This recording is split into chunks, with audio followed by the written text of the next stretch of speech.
호산나 다윗의 자손이여, 우리를 구원하소서. 평화의 왕 예수께서 예루살렘 성을 입성하신 날을 우리가 종려 주일로 지킵니다.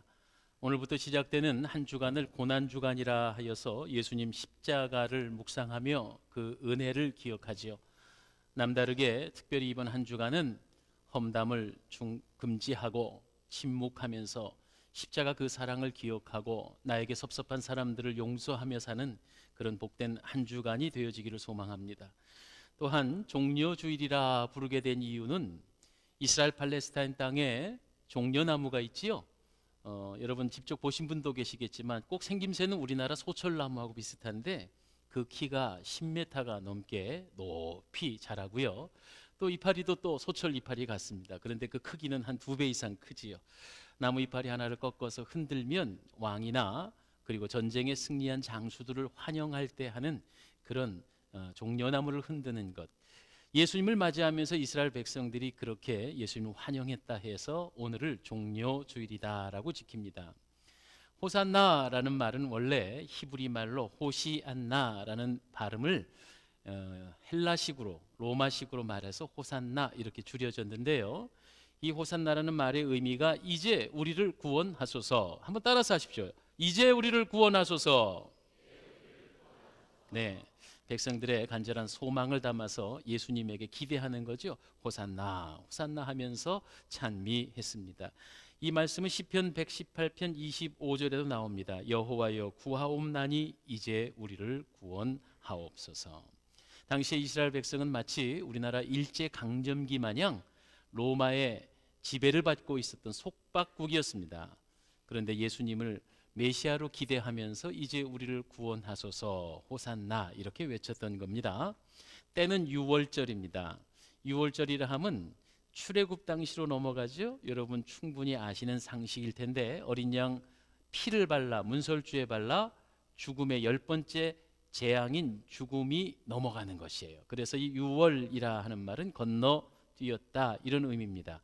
그러니까 바로 이 예수님 예루살렘성 입성하던 때는 이스라엘 백성들이 지키는 가장 큰 명절인 6월절, 전국의 수많은 백성들이 예루살렘 성으로 모여올 때입니다. 그러니까 예수님이 이 예루살렘 성에 입성할 때 백성들은 남다른 기대가 있었습니다. 곧 로마의 압제에서 우리를 해방시켜 주실 메시아, 이렇게 바라봤다는 거죠. 그런데 예수님은요, 이 6월절에 이스라엘 백성들이 요구했던 그 로마의 정치적 해방보다는 우리가 죄의 속박 가운데서 노예 생활할 수밖에 없었던 우리를, 영혼을, 영생을 주시기 위해서 십자가를 지시기 위해 예루살렘 성에 입성하였는데 동상이몽이라고 같은 것을 보면서 다른 생각을 했었던 것입니다. 스가랴서 9장 9절의 말씀에는 예언된 대로 나귀를 타시고 예루살렘 성을 향해 들어가시는 예수님을 묘사하고 있습니다. 시온에 따라 크게 기뻐할지어다, 예루살렘에 따라 즐거이 부를지어다. 보라, 내 왕이 내게 임하시나니 그는 공의로우시며 구원을 베푸시며 겸손하셔서 나귀를 타셨다, 이렇게 말씀해 있습니다. 오늘 우리는 이 종려주일에 예수님께서 나귀를 타시고 예루살렘 성을 입성하는 이 사건을 통해서 몇 가지 주목해야 할 일이 있습니다. 그것은 다름 아닌 이름도 없이 빛도 없이 그의 예수님의 예루살렘 성의 입성을 준비한 자들이 있으니 바로 그들이 누구시고 그리고 또한 그들이 어떤 일을 했는가 하는 것을 말씀을 통해 교훈을 받기를 원합니다. 첫 번째입니다. 예수님의 이 종려주일 예루살렘 성 입성에 예수님이 타실 어린 나귀 새끼를 드린 사람이 있다. 예수님 예루살렘 성 입성할 때 크게 한몫했던 사람입니다. 나귀를 타고 예루살렘 성에 입성하십니다. 예수님께서는 벌써 오늘 본문의 말씀 1절부터 10절의 말씀 보니까 예수님께서는 나귀가 있는 곳을 알고 계셨고 나귀의 주인도 알고 계셨던 것 같습니다. 예수님께서 제자들에게 나귀가 있는 곳에 가서 나귀를 끌고 오너라 하고 보내십니다. 누가 왜 이 나귀를 가져가십니까? 라고 묻거든 주가 쓰시겠다고 해라. 얼마 후 심부름을 간 제자들은 나귀를 끌고 왔습니다. 그 당시에 사람들이요, 생활이 그렇게 넉넉지 않았습니다. 식민지 생활을 하고 있었어요. 더구나 나귀다 그러면 당시에는 말은 없었고, 말은 군사적으로 쓰여지는 거기 때문에 피지배국이 말을 소유할 수가 아예 없는 것이고요. 이제 나귀라 그러면 유일한 교통수단이고 농사를 짓는 데 쓰는 노동력이고 이렇다, 이런 말입니다. 한 집안에 나귀가 있었는데 그 나귀를 내어달라고 할 때 조건 없이 줄 수 있는 사람이 있겠느냐? 잘 생각해 보세요. 종종 목사인 저에게 어떤 집사님들이, 목사님 이번에 차를 새로 뽑았습니다, 기도해 주세요 하고 예배당까지 몰고 오시는 분이 있습니다. 임시 자동차 번호판, 나무판으로 된 거 붙여놓고, 그리고 어떻게 됩니까?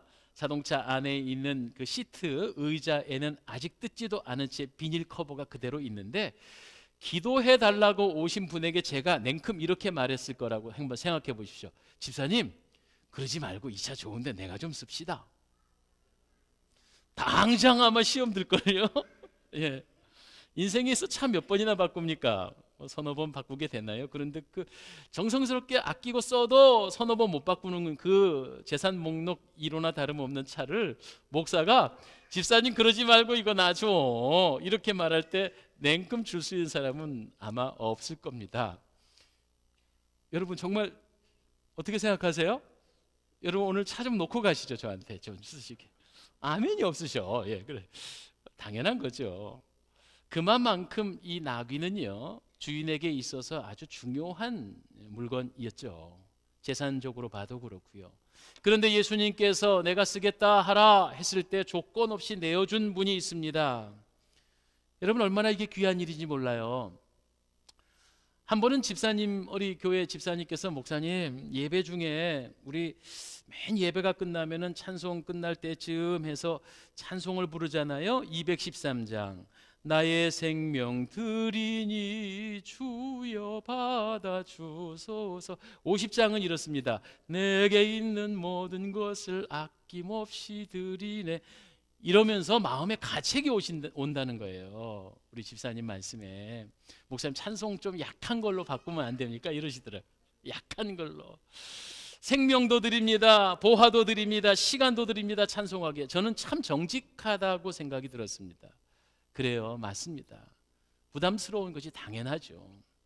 우리는 이렇게 입술로 노래하고 찬송하고 고백도 하지만 막상 주님께서 나의 모든 것들을 쓰시기 원할 때에, 주님 내가 형편이 좀 나아지걸랑 할게요, 그거 말고 내가 쓰고 남은 건 드릴게요, 이렇게 말하는 게 우리의 현주소입니다.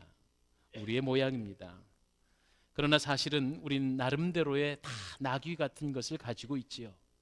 소중한 무엇들이 있다, 이런 말씀입니다.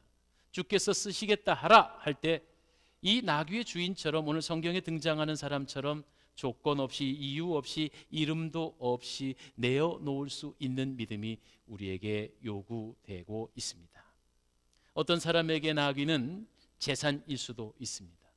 어떤 사람들에게는 재능일 수도 있습니다. 어떤 사람들에게는 사회적인 지위요 체면일 수도 있습니다. 주님께서 당신의 지위를 이용해서 일하시고 싶어 하시고 당신의 물질을 통해서 하나님의 영광을 위해서 쓰시고 싶어 할 때에, 오 주님 조건 없이 쓰십시오 할 수 있는 그런 믿음이 우리들에게 요구됩니다. 하나님께서는요 전능하신 분이시기 때문에 당신의 역사를 이루실 때에 말 그대로 신비한 능력으로 바람 한번 후 불면 모든 죄인들 다 일살에 몰살시킬 수도 있고 이 땅에 천국을 세우실 수도 있습니다. 그러나 우리 주님께서는 그러하지 아니하시고 우리를 들어 쓰시길 원하시지. 그 이유는 바로 그 영광을 함께 누리기 위함입니다. 나귀가 뭐 잘난 게 있어서 박수를 받겠습니까? 나귀는 예수님을 등에 업은 것만으로도 군중의 박수를 한 몸에 받지요. 여기서 착각하면 안 돼요. 내가 박수를 받는다고 생각하면 아니 돼요. 바로 내 등에 업고 내가 모시고 계신 예수님이 박수를 받기에 그 영광을 함께 누리는 것입니다. 그러므로 내 것은 아무것도 없지요. 주께서 쓰시고자 할 때에 우리의 재능과 물질과 시간과 내가 가진 모든 것들을 아낌없이 내어놓을 수 있는 그런 믿음의 사람들이 되어지시기를 간절히 부탁을 드립니다. 예수님의 마지막 일주일 고난주간이 시작되는 지금 또 이 예루살렘 성 입성에 아름다운 역할을 했던 사람이 있었습니다. 정확히 말하면 사람들입니다. 7절과 8절에 겉옷을 벗어 나귀 위에 덮고 그 길 위에 폈다 하는 모양이 나오죠. 어떤 사람들인지 모르지만 사람들입니다. 자신의 겉옷을 벗어서, 나귀는 안장이 없었던 새끼 나귀니까 나귀의 등에 얹고, 또 예수님 가시는 발 앞에 계속 깔아드렸습니다. 이게 레드카펫 존경의 표시이지요. 그런데 우리가 지금 그 옷을 입고 있는 것과 2000년대의 팔레스타인 사람들의 옷과는 좀 다르잖아요. 우리는 적어도, 제가 지금요 겉옷 양복에다가 또 속옷에다가 적어도 3벌 겹쳐서 입고 있습니다. 그러나 이스라엘 백성들의 옷은요, 그냥 아시는 것처럼 칭칭 감은 그 담요 같은 거 한번 감고 있으면 그게 전부입니다. 그 안에 이제 부끄럽게 가릴 수 있는 속옷 정도만 있었겠죠. 그러니까 겉옷을 벗어 나귀의 등에 얹었다 하는 것은 모든 걸 다 드렸다는 얘기입니다. 겉옷을 벗어 나귀와 예수님 가는 길에 깔았다 하는 것은 다 드렸다는 얘기입니다. 자신의 속몸이 보이는 것을, 수치를, 부끄러움을 개의치 아니하고 예수님의 영광을 위해서 나귀에다 덮고 길에다 깔았다, 이런 얘기죠. 예수님의 예루살렘 성의 영광을 준비한 또 다른 사람, 나귀를 조건 없이 드린 주인이 있다면 지금 그 길에 겉옷을 깔고 있는 사람들이 있더라, 이런 말씀입니다. 보통 우리는 예수님 믿으면서 요사이는요, 요즘 젊은이들, 특별히 우리 자녀들 학교를 다니는데 청소년들이, 교회 다니는 아이들이 10%가 안 돼요. 3, 4%도 안 돼요. 그러니까 학교에서 식사 때가 돼서 기도를 하면 뒤통수를 와서 반 친구가 탁 때린대. 재수 없게 이런다는 거예요. 예수 믿는 것, 나는 식사 기도를 하고 싶은데 부끄럽고 어떤 면으로 보면 조롱을 당하니까 식사 기도만큼도 마음대로 하지 못하는 그런 시대가 되어져 가고 있습니다. 여러분, 예수님 때문에 자신의 속 알몸을 보이면서까지 수치와 부끄러움을 무릅쓰고 주님의 영광을 위해 겉옷을 깔았던 사람들처럼 오늘 우리들의 신앙에 심각한 도전을 받고 있습니다. 주님을 위해서 수치를 기쁨으로 당하실 수 있습니까? 주님의 영광을 위해서 여러분 손해를 감수하며 손해를 보시겠습니까? 오늘 겉옷을 깐 이 사람들의 모습을 바라보며 우리에게 주는 교훈이 아주 무겁다는 얘기죠. 저는 또 한 가지 옷을 벗었다라고 하는 이 면에 있어서 우리도 벗어내야 할 것들이 있더라고요. 어떤 것들인가요? 거칠애, 나의 신분과 지위, 내가 가지고 있는 자존심, 이런 것들을 벗어야 합니다. 첫 번째로는 지식을 벗어내는 거죠. 도무지 십자가 예수 그리스도의 이 사랑이 우리의 상식과 세상 지식으로 이해가 되질 않는 겁니다. 예수님이 무리를 걸으셨다고? 오병이어로 5,000명을 먹이셨다고? 내 상식으로 이해가 되지 않아요. 그러나 주님의 이 역사하심을 믿으려면 우리의 편견과 지식의 겉옷을 벗어 제쳐야 합니다. 그래야 믿어집니다. 또한 체면과 신분을 벗어 버려야 합니다. 교회 안에서 목사, 장로님, 권사, 집사님, 이게 서열입니까? 이게 높낮입니까? 제가 제일 높은가요? 여러분, 이것은 하나님을 섬기는 것에 대한 여러 가지 분야일 뿐이지, 은사에 따라 정해진 일일 뿐이지, 이게 계급은 아니잖아요. 그런데 교회 안에서 내가 누군데? 라고 하면서 대접을 받으려고 하는 것, 이게 사실은 목사들이 제일 심합니다. 대접받고 싶어하는 게 몸에 익히 익숙해져 버렸어요. 어느 자리에 가면 내가 제일 큰 교회 목사인데 상석에 앉으려고 하는 묘한 신경전들이 있습니다. 참 가슴 아픈 일입니다. 이 신분의 겉옷을 벗어 제쳐야 합니다. 또한 체면의 겉옷도, 감정의 겉옷도, 자존심의 겉옷도 벗어 제쳐야 합니다. 제가 군 생활을 하면서 군종병으로 있었는데 저희 부대 사단장님이 바뀌었습니다. 이 사단장님이 집사님이세요. 사단장이면요 대장, 별이 2개예요. 별이 2개. 그런데 이분이 크리스천이었거든요. 이분 크리스천 사단장님이 오시고 나서 사단에 있는 작은 군인교회가 야단이 났습니다. 사단장 오셨다고 맨 앞자리에다가 특별한 좌석을 만들고 방석을 깔아놓고 그렇게 제일 좋은 앞자리를 마련해놨는데, 이 사단장님이 처음으로 첫 출석하는 그 주간부터, 아니 그게 아니라 그 자리 지정석은 아니고 본인은 1시간 전에 오셔서 예배당 주변에 이제 우리 사병들이 막 예배당 바깥에서 담배 핀 거 이런 것들 담배 꽁초를 줍고요. 그리고 나서 사병들이 다 들어갈 때까지 일일이 주보를 다 나눠주면서 인사를 하는 거. 별 2개가 1등병, 2등병들한테 별 2개 장군 대장이 장군이, 그러니까 이 교회 사단 교회가 부흥을 안 하겠습니까?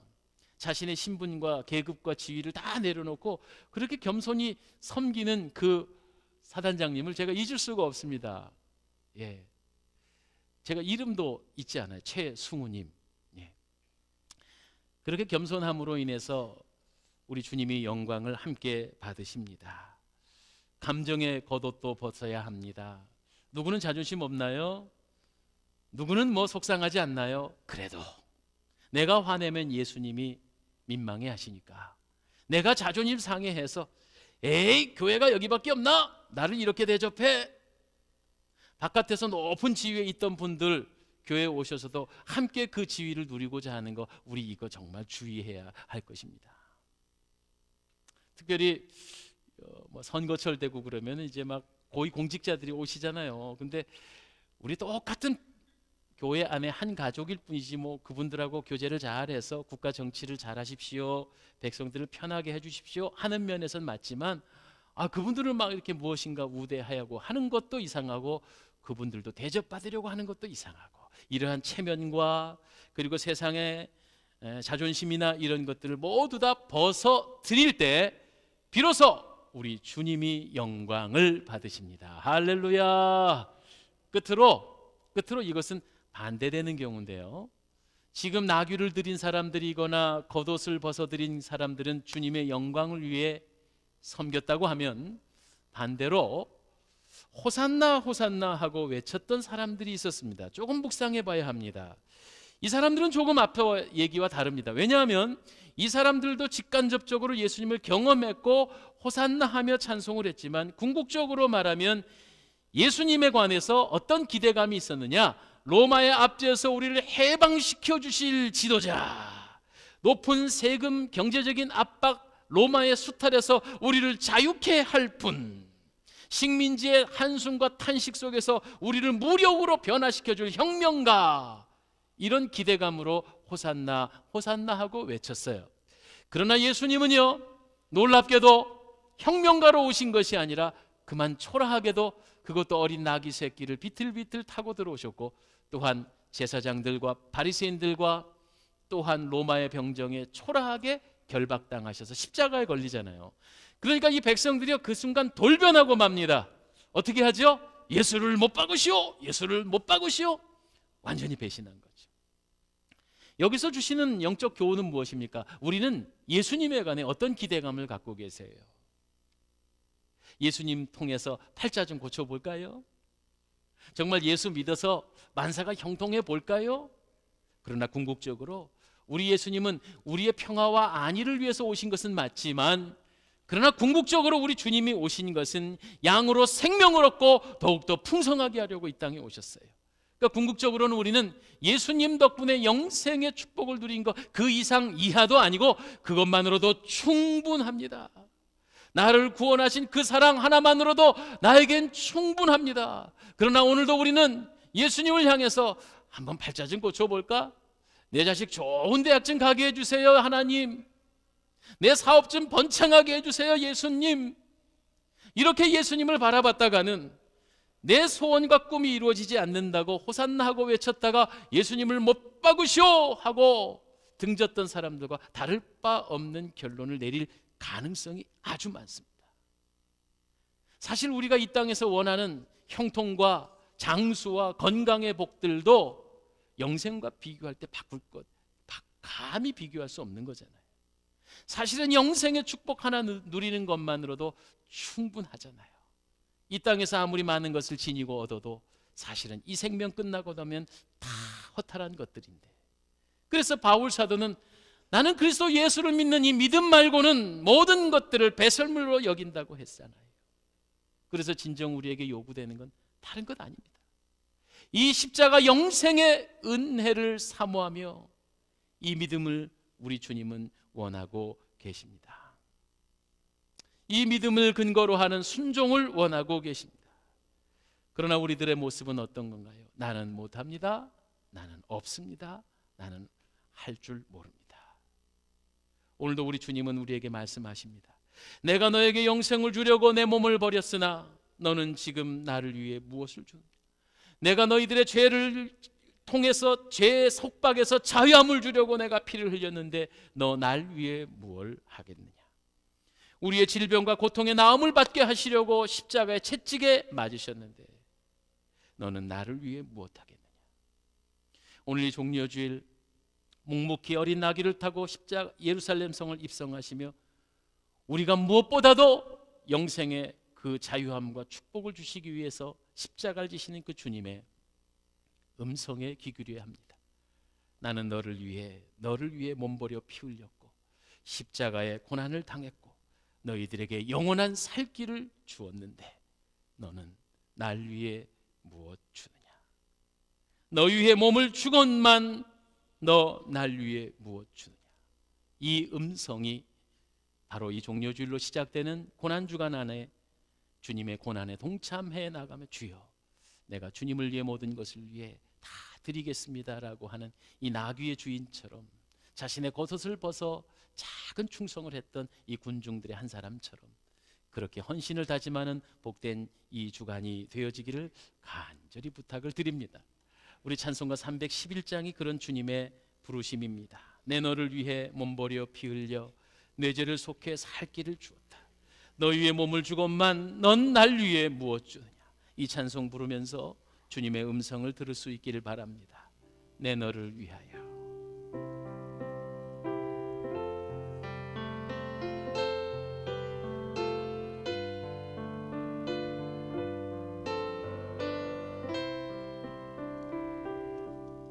내 너를 위하여 몸 버려 피 흘려 내 죄를 속하여 내 죄를 속하여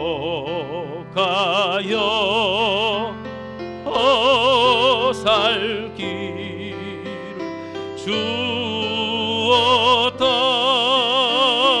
널 위해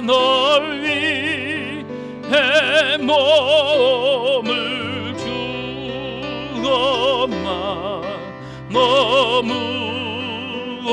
주느냐? 널 위해 몸을 주었마 너 무엇 주느냐? 아버지 보좌와 영광 떠나 아버지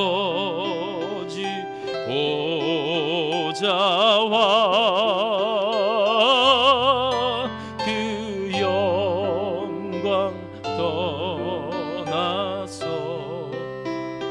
밤 같은 세상에 밤 같은 세상에 애만 백성 구하려 내 몸을 희생했건만 너 무엇 주하느냐? 내 몸을 희생했건만 너 무엇 이 시간에 함께 머리 숙여 주님의 음성에 귀 기울이시기 바랍니다. 우리를 위해 십자가를 지시고 우리를 위해 채찍에 맞으시고 우리를 위해 상하셨는데 나는 그 주님의 십자가 보혈로 인하여 구원 얻었는데 영생의 복을 얻었는데 우리는 오늘도 세상의 욕심과 세상의 안위를 구하고 있으니 우리는 그 십자가의 은혜를 말할 자격이 있는지, 주님이 날 위해 모든 것 다 주셨는데 넌 날 위해 무엇을 주겠냐고 말씀하실 때 우리는 정직하게 주님 앞에 주님 나를 써 주옵소서, 내 생명을 드립니다, 나의 물질을 드립니다, 나의 재능과 시간을 드립니다. 이 십자가 은혜가 다시금 우리 안에 바로 서서 올바른 믿음으로 정직하게 나아가기 원합니다. 이 시간 주님 한번 간절히 외치시고 여러분의 하나님의 부르심에 아멘 하고 대답하시기 바랍니다. 주여 한번 외치고 기도합니다. 주여, 하나님 아버지, 나를 위해 아들을 아낌없이 주신 그 사랑을 기억하며 날 위해 목숨을 다하시고 십자가를 지신 그 사랑을 기억하며 하나님 날 위해 모든 것 주셨건만 오늘도 주님의 귀하신 부르심에 순종하며 나아가게 하여 주옵소서. 우리의 재능을 드립니다, 우리의 물질을 드립니다, 우리의 생명도 드립니다. 나의 겉옷을 벗어 제칩니다, 나의 자존심을 내려놓습니다, 나의 사회적인 지위와 욕심을 내려놓습니다. 주님 영광 받으시옵소서. 고난주간 십자가의 그 은혜를 기억하며 주님의 귀하신 사랑을 기억하며 하나님 나의 모든 것들을 드려도 아낌없는 충성스러운 주의 제자들 되게 하여 주시옵소서. 한없는 용서와 참사랑 가지고 세상에 내려와 값없이 주었다. 세상에 내려와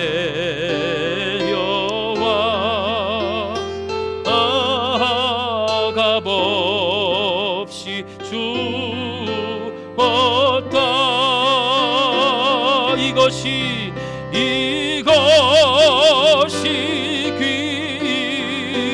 귀중하. 너 무엇 주느냐, 너 무엇 주느냐.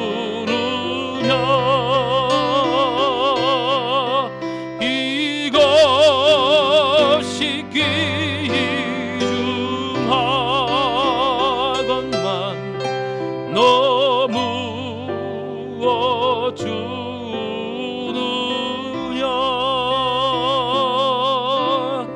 하나님 아버지, 아들을 주시기에 아낌없이 저희를 사랑하셔서 우리가 죄의 속박에서 자유케 하시고 영원 복락 천국 백성 되게 하신 것 감사합니다. 이 은혜만으로도 충분합니다. 예수님의 구원의 은혜만으로도 충분합니다. 다른 어떤 것 구하지 않게 하옵소서. 주님의 그 간절하신 음성에 귀 기울이는 저희들 되게 하시고 주님의 십자가 고난에 동참할 믿음을 주옵소서. 이 고난 주간에 주님의 고난에 동참하며 부활과 승리의 부활절을 맞이하는 성도들 되도록 주님 도와주시기를 원합니다. 6월절 어린 양 문설주의 피를 바르듯이 오늘 이 시간 사랑하는 성도들의 영혼, 마음, 머리 위에 예수의 보혈의 피를 뿌리고 바릅니다. 병자는, 연약한 자는 치유함의 은혜를 입게 하여 주옵소서. 연약한 자들 우리 주님 붙잡아 주시고 마음을 붙잡아 주시며 기쁨과 평화를 회복시켜 주옵소서. 간절한 소원과 기도의 제목을 가진 자들에게 우리 주님 위로하시고 힘주시고 능력 더하여 주셔서 기도 제목이 변해 간증되게 하여 주시옵소서. 오늘 이 예배에 기름 부어 주시고 귀한 성도들의 헌신을 기뻐 받으시옵소서. 예수님 이름으로 기도하옵나이다. 아멘.